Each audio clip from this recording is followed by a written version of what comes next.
The chamber of the galactic Concord was quiet but not calm. Hundreds of species watched from their raised platforms, their translators humming softly. At the center stood Princess Zalara of the Vierk's dominion. Her posture was perfect, her long silver crest lifted in confidence. She had spoken for several minutes already, and every word had landed like a blade. "Humans exaggerate their strength," she said, her voice clear and sharp. "They exaggerate their endurance, and now they exaggerate their biology." Across the chamber, the human delegation remained still. Ambassador Helen Moore kept her hands folded, her face neutral. Beside her stood Dr. Elias Grant, a human biologist invited to speak during the cultural exchange. Princess Zalara continued, her eyes glowing faintly. "It is impossible for an intelligent species to reproduce without seasonal limitation. Continuous breeding leads to social collapse, resource failure, and biological decay. Every advanced species in this chamber knows this truth." Murmurs of agreement spread among several delegations. She turned her gaze directly to the humans. "Yet you claim your species can reproduce at any time, year-round, without ritual cycles, without population mandates." Her crest twitched slightly, a sign of disbelief. "You are lying." A ripple of tension moved through the room. Dr. Grant stepped forward slowly. He was not tall compared to many species present, and he wore no armor or symbols of power, just a simple uniform and a calm expression. "We are not lying," he said. "Humans have reproduced year-round for our entire recorded history." Princess Zalara let out a sharp sound that translated as laughter. "Absurd. Even primitive species learn restraint.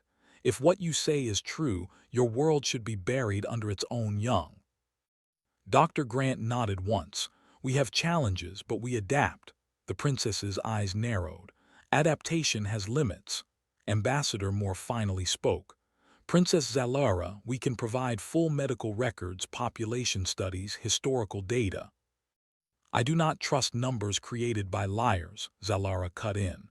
The word echoed in the chamber. Several delegates leaned forward, eager. The human ambassador did not raise her voice. "Then what would you trust?" For the first time, the princess hesitated. Her crest lowered slightly as she considered. "I will trust my own senses," she said. "I will trust observation, not reports, not simulations." A low murmur swept the hall. "You will allow me to live among your people," Zalara continued. "Not a controlled exhibit.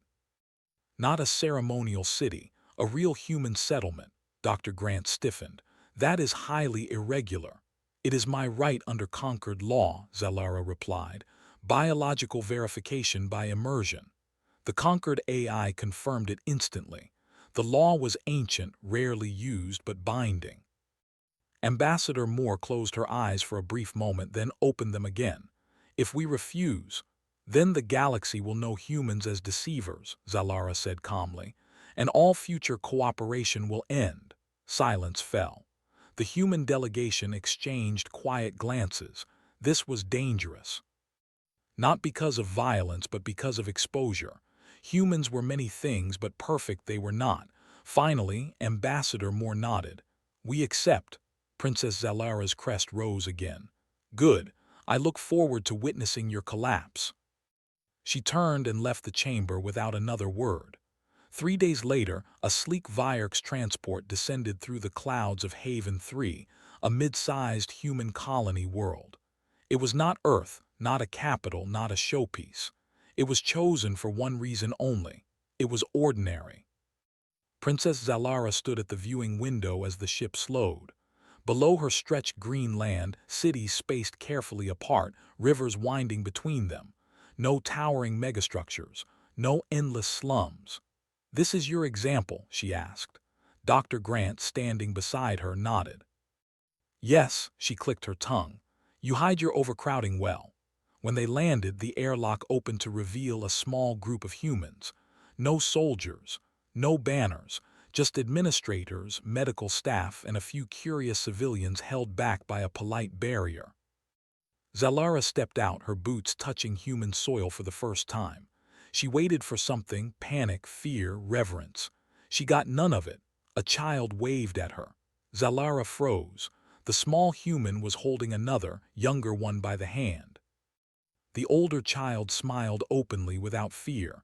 The younger stared with wide eyes. "Are those offspring?" Zalara asked sharply. "Yes," Dr. Grant said. "Siblings. So close in age," she pressed. 2 years apart. Her crest fluttered in irritation. Irresponsible. They walked through the settlement. Zalara noted the signs quickly. Housing units varied in size. Some held single adults. Some held families. Some held multiple generations. There were medical centers, schools, recreation areas, and wide open spaces left untouched. "What is your current reproduction cycle?" she demanded. "We don't have one," Dr. Grant replied. "People choose when or if they want children." Zalara stopped walking. "You allow choice?" "Yes." "Without state approval?" "Yes." "Without genetic review?" "Yes." Her eyes widened. Madness. They entered a medical center. Inside, humans moved calmly between rooms. Some carried infants. Others supported elderly patients. Screens displayed vital signs, schedules, and alerts. Zalara watched as a human female spoke gently to a pregnant patient. "She is reproducing now?" Zalara asked. "Yes." "And that one?" She pointed to another human carrying a child. "That child is 3 years old." "And that one?" She gestured to a nearby family with a teenager. 17. Zalara's breathing slowed. "All alive?" "Yes." She turned to Dr. Grant. "How many die?" He did not dodge the question. "Some. We work to reduce it." "Yet you continue to reproduce without pause."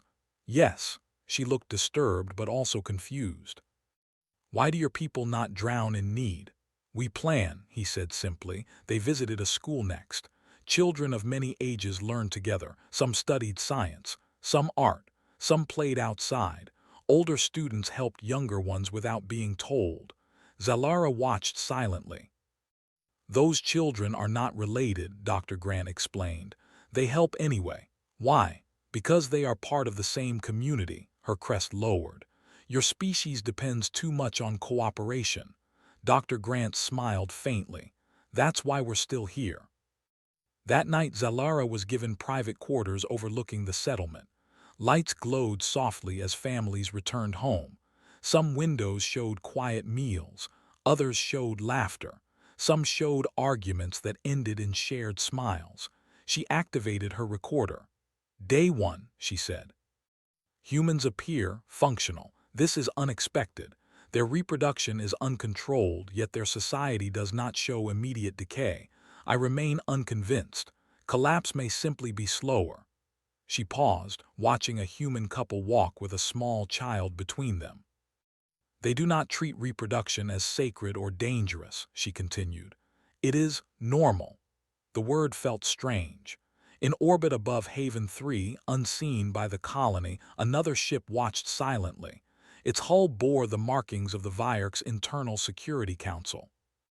Inside, a commander spoke quietly. "If the princess believes the humans, the doctrine will weaken."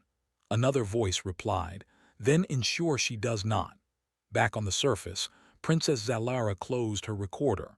For the first time since arriving, she felt something unfamiliar. Not anger, not pride, unease. And beneath it, a question she had never allowed herself to ask before. What if the humans were not lying at all? Morning on Haven 3 arrived slowly, with pale light spreading over the settlement.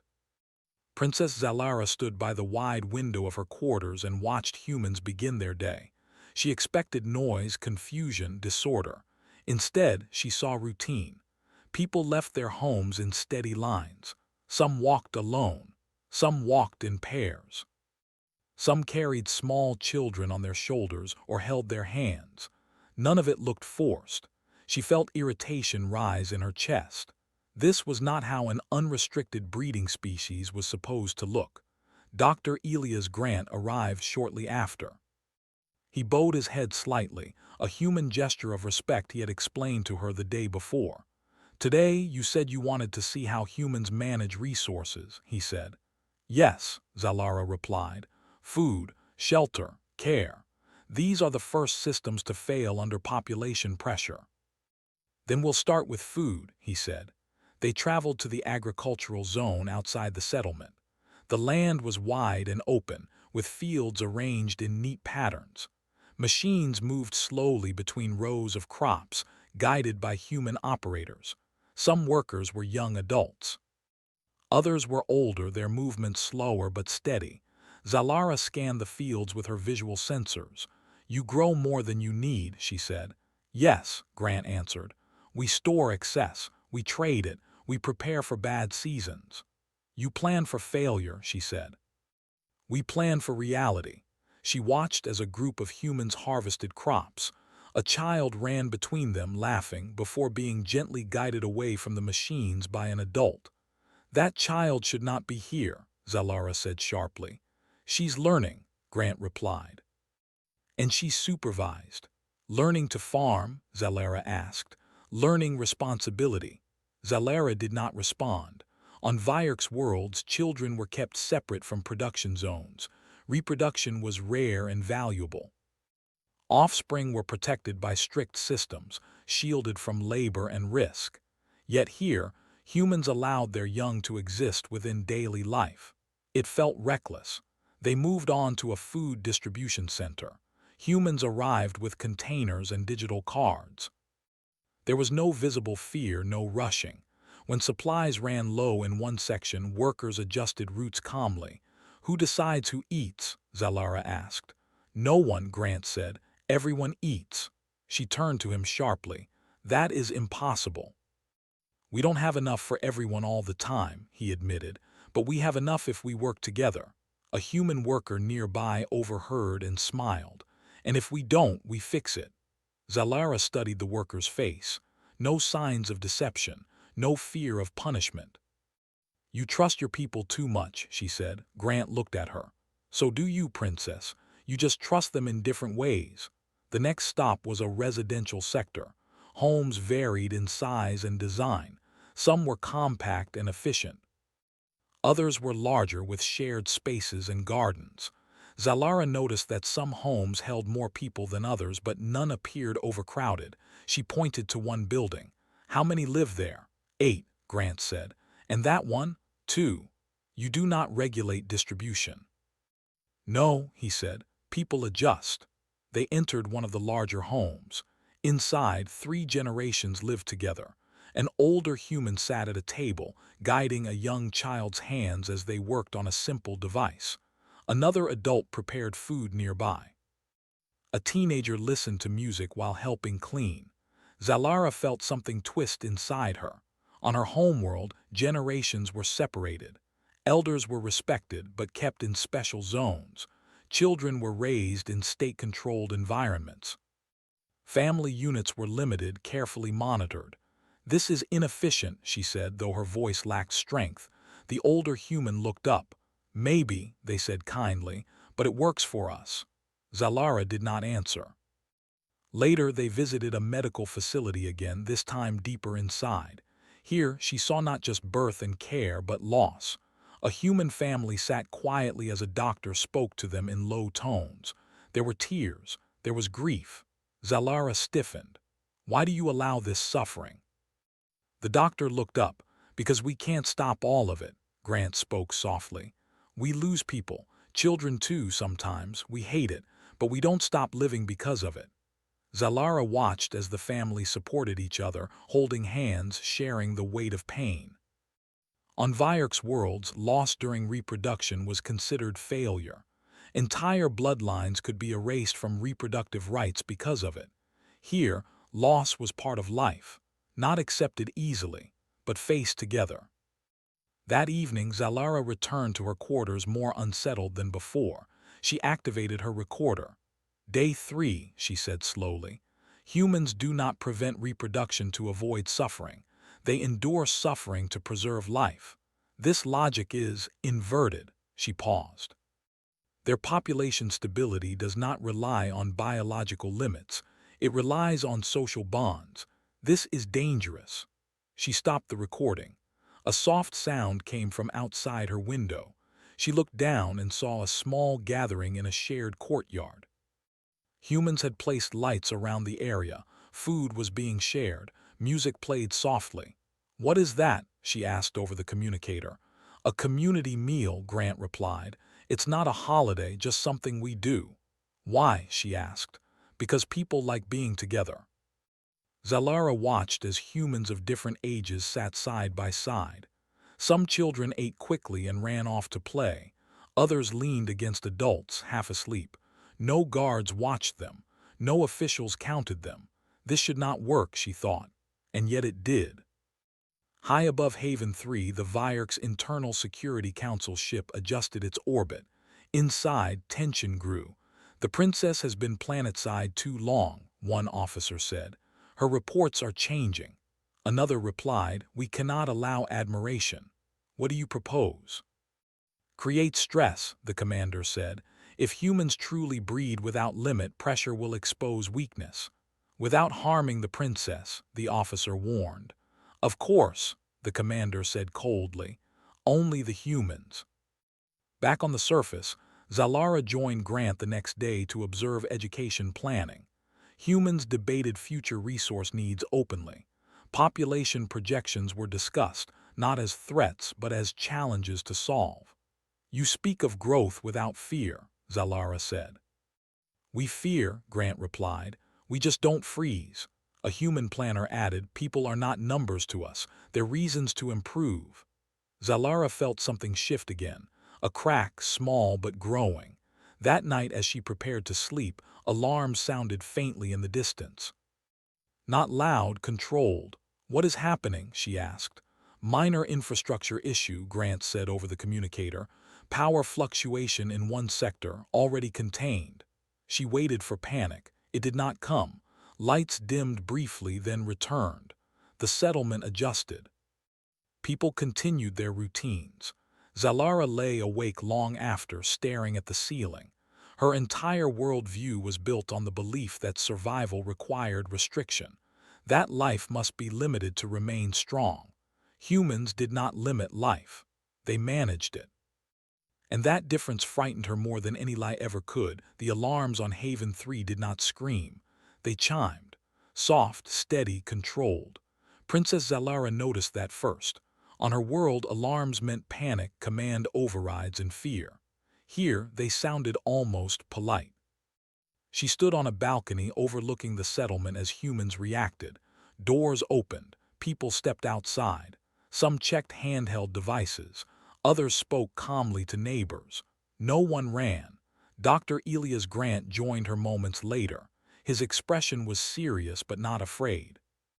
"Second power failure in 2 days," Zalara said. "Your systems are weakening." "They're being tested," Grant replied. "That's different." Zalara turned her sharp gaze on him. "You expect me to believe this is coincidence?" Grant did not answer right away.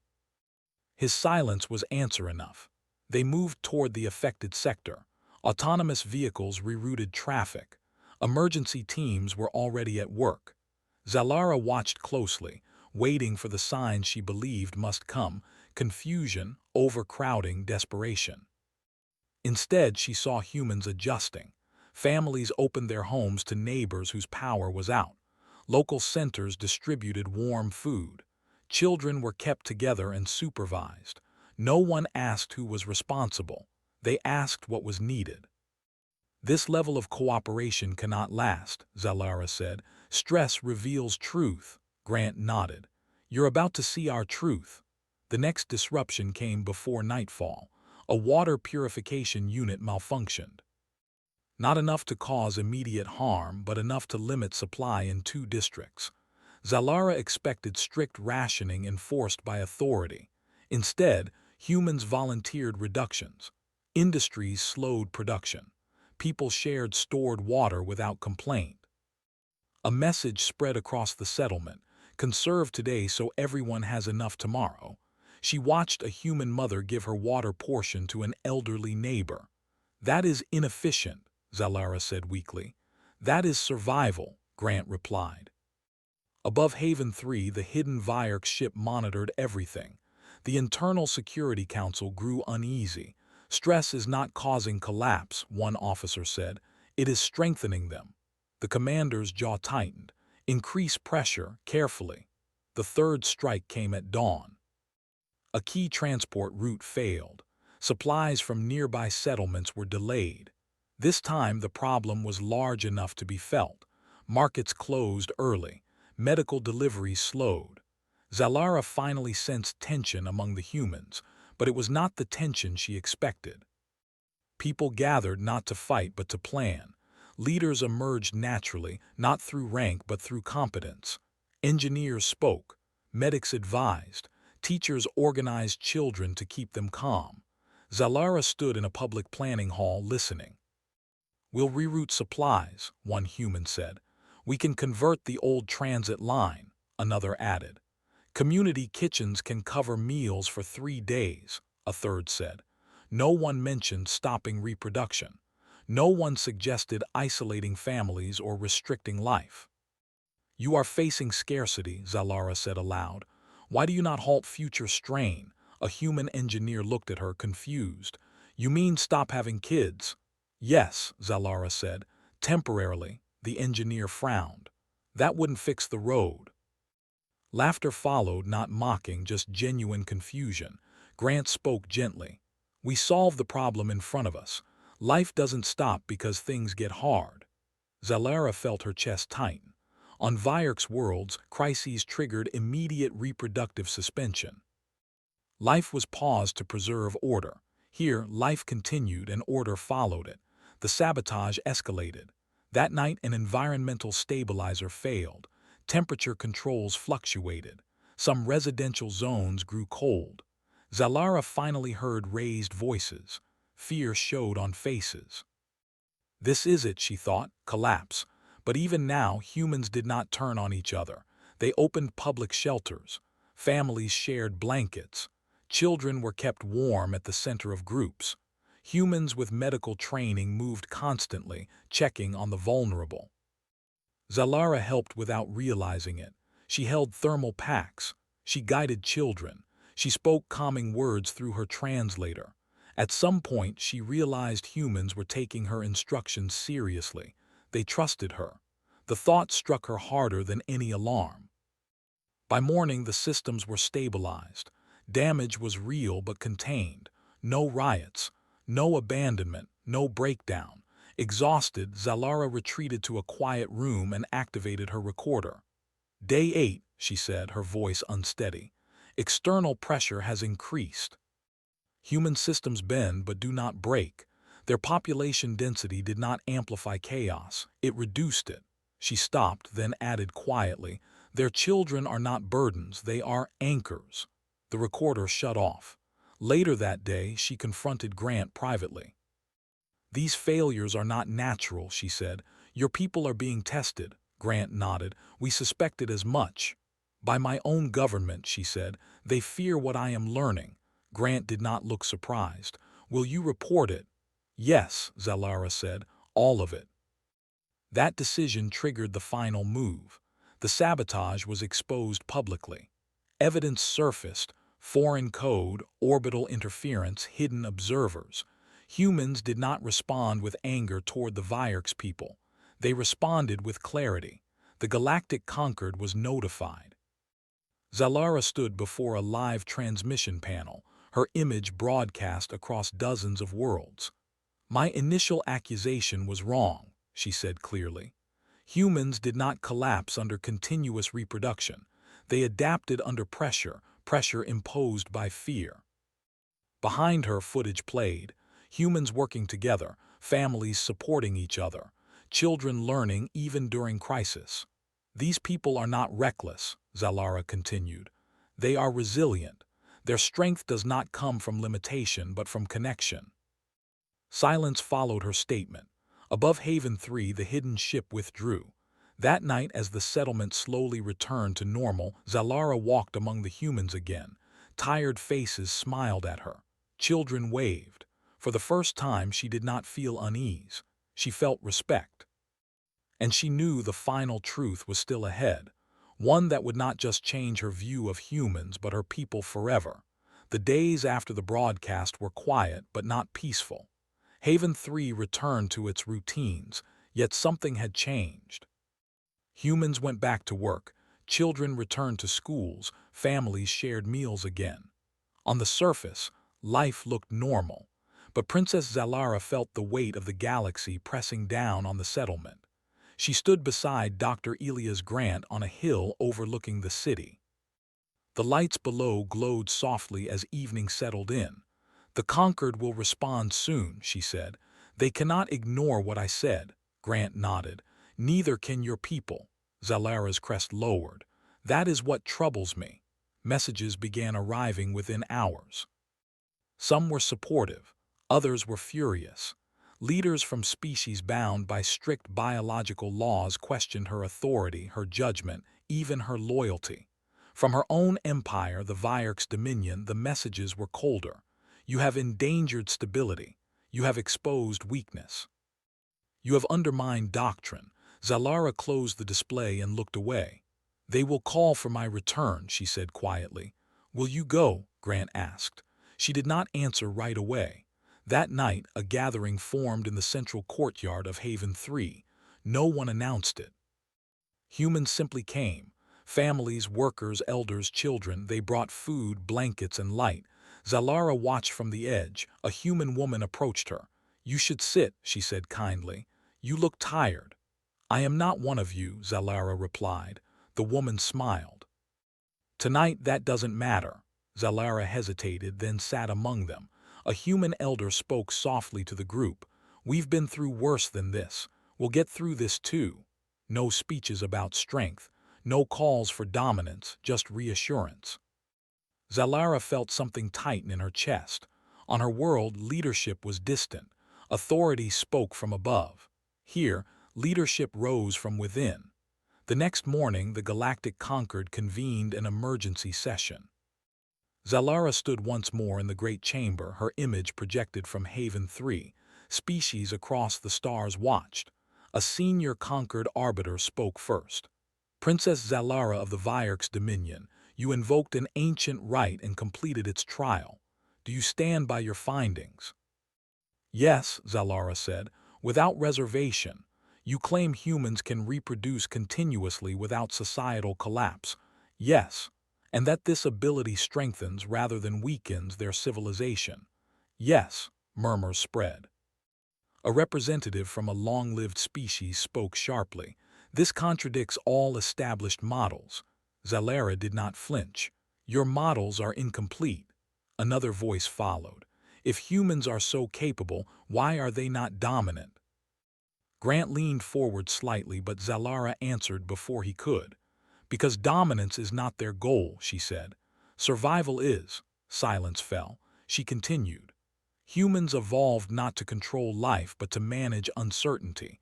They accept birth and loss as part of existence. Their societies are built to bend, not freeze." A Vierk's counselor interrupted. "And what of the risk? Unlimited reproduction leads to war, famine." "It leads to responsibility," Zalara cut in. "Something we have avoided by hiding behind limits." The chamber grew tense. The Conquered arbiter raised a hand. "The evidence presented confirms Princess Zalara's observations. No violation of galactic stability protocols has occurred." The ruling echoed across the chamber. Humans were validated. The session ended, but the consequences did not. Within hours, reform movements ignited across several empires. Questions long suppressed rose to the surface. Why must life be restricted? Why must fear dictate survival? The Vierk's dominion reacted swiftly. A formal recall order was issued. Princess Zalara was commanded to return home immediately. Grant read the message beside her. "They're serious."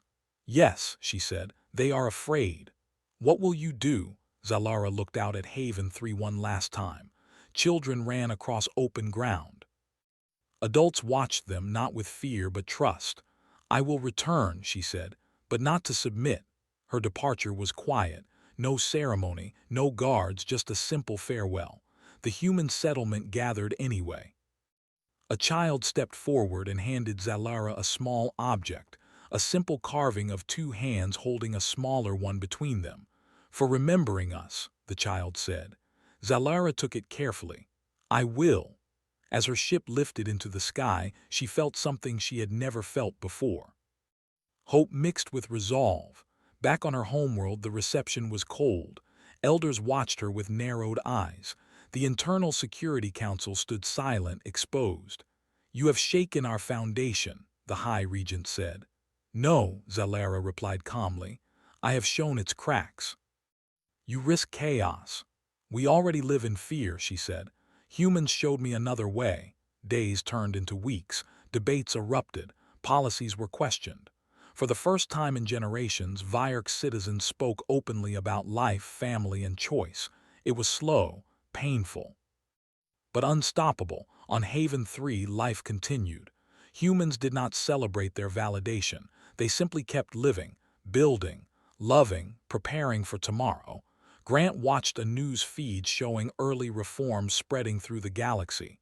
"They listened," he said softly. "They heard," Ambassador Moore corrected.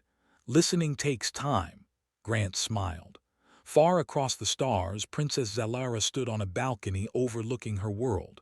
She watched Vyark's children walk freely with their parents, something rare, once forbidden. She held the small carving in her hands.